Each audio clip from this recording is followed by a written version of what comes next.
When eating a meat-based diet, how can you be sure that you're getting enough calcium? And what if you cannot tolerate dairy or are choosing to not consume it for other reasons? Is it even possible to get enough daily calcium through just meat? And to further complicate things, what if you're pregnant like me and are trying to eat a carnivore diet but are worried that you are not getting enough of this important mineral for you and your baby? Should supplementation be considered when eating this way? Well, today I hope to answer these questions, so stay tuned. Hey friends, welcome back to my channel. So this is a topic that I have personally researched because these were real questions that I had for myself when it came to eating the carnivore diet, especially while being pregnant. I hope that sharing what I learned can help you in some way. So just jumping right in, let's talk about the importance of calcium and why we need a dietary intake of it in the first place. As a lot of us know, calcium makes our bones strong and helps us form and maintain healthy teeth. Our bones and teeth actually contain 99% of our total body calcium. We need calcium to maintain a healthy homeostasis inside our bodies. The three organs that regulate our calcium homeostasis are the bones, kidneys, and parathyroid glands. We also have an important regulator hormone for calcium, also known as vitamin D. Any dysfunction with these organs causes hypercalcemia, which is too much calcium in our bodies, or hypocalcemia, too little calcium. Bones are used as a storehouse for calcium in our bodies. Old bone is constantly being broken down through a process called resorption by our bodies. Every day our bodies lose calcium through shedding hair, skin, and nails, and through sweat, urine, and feces. It's also important to note that our bodies cannot produce enough calcium on its own. Every day, this lost calcium must be replaced by what a person eats. So if you do not intake enough calcium from your diet, the body extracts this calcium from your bones instead. If more calcium is removed from the bones than is consumed by the diet, this can result in the loss of bone strength and mass and can ultimately lead to thin, fragile bones and osteoporosis. On top of this, calcium is not only an important nutrient for our bones and teeth, but it also plays a crucial role in other areas of our bodies, such as our overall heart function, blood clotting mechanism, as well as assisting in maintaining the proper function of your muscles and nerves. Having low levels of calcium can also affect your mood by leading to problems such as irritability, anxiety, depression, and difficulty sleeping. So to sum it all up, having the proper amount of calcium is pretty important to our bodies, and we want to make sure that we are taking in adequate amounts of this mineral throughout our daily diets. The sad news is only 50 to 60% of adults in the U.S. get the recommended amount of calcium. Approximately 1 in 2 women and about 1 in 4 men over the age of 50 will break a bone due to osteoporosis. People with osteoporosis often don't recover after a fall, as it is the second most common cause of death in women, mostly of the age 60 and older. Men are also at risk of developing osteoporosis, but typically it's 5 to 10 years later than women. Getting enough calcium from our diets is not important just for older people, though. It's equally as vital for children, teens, and young adults. Did you know that only 10 to 25% of adolescents in the U.S. get the recommended amount of calcium? This is concerning because more than 90% of a person's bone mass develops before 20 years of age, and half of that bone mass develops from age 11 to 15. So moms and dads, it's so vital that our babies and adolescent children are consuming enough calcium to build up the bone mass that they will need throughout their lives. So what about calcium on the carnivore diet? Is it hard to get enough of this mineral when following this way of eating?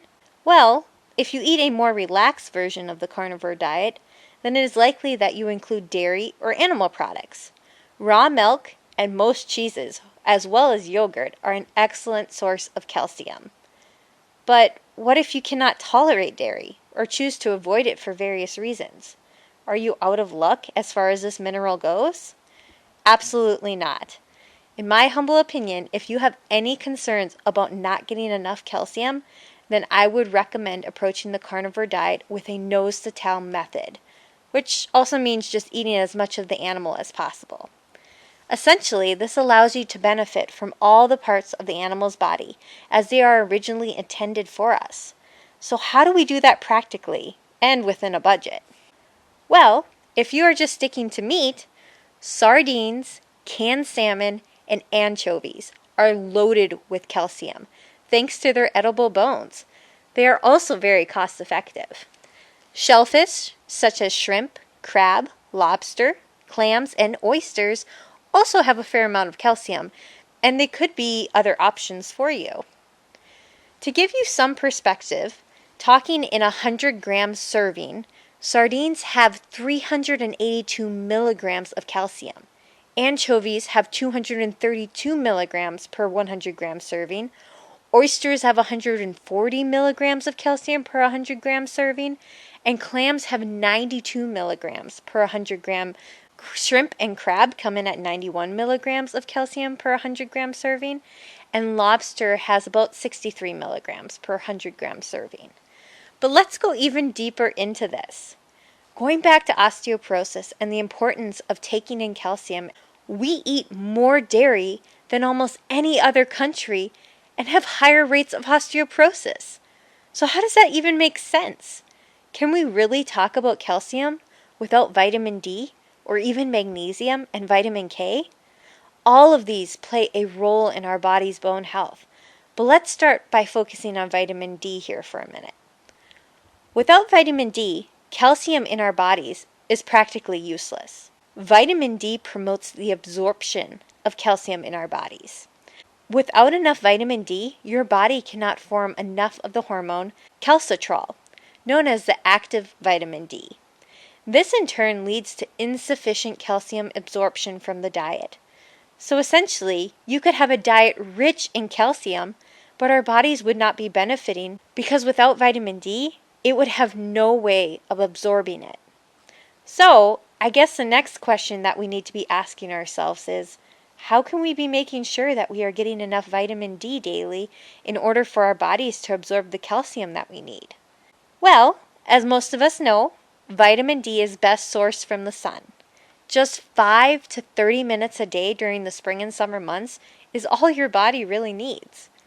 But what about in the winter, when you're like me living in the Midwest and bundled up like a snowman? This is where the foods you are eating come into play. If you are including dairy in your diet, then foods like cheese have a good amount of vitamin D in them. But if this is not the case, then have no fear, because there are many other non-dairy foods that are rich in vitamin D. To start off, oily fish, as well as oils from fish, have some of the highest quantities of vitamin D from food sources. Cod liver oil takes the cake when it comes to vitamin D. It contains 450 international units per teaspoon, which is 75% of a person's recommended daily allowance. But if slurping oil isn't your thing, then you could try smoked cod liver that is canned, or try a pill for the same benefit. Also, if you are pregnant, it is recommended that you should consume no more than 8 to 12 ounces of cod per week due to its mercury content. Fatty fish like herring, tuna, mackerel, and salmon also are great options for vitamin D. The great news is, too, that if you're pregnant, herring is one of the types of fish that is lowest in mercury and higher in omega-3 fats, so they are a great food to incorporate in your diet while eating carnivore. I personally love to get smoked herring from the Dollar Tree of all places, and it's not only delicious, but totally affordable for my weekly budget. Egg yolks as well as beef liver are also a great source for vitamin D. So as you can see, there are many options available to you to increase your calcium intake and absorption when eating a carnivore diet and trying to stay dairy-free. Also, besides food, it is also known that exercise assists the body in the absorption of calcium. So it is important to always make sure that we are moving our bodies as well as nourishing ourselves with the right foods in order to improve and maintain our best health.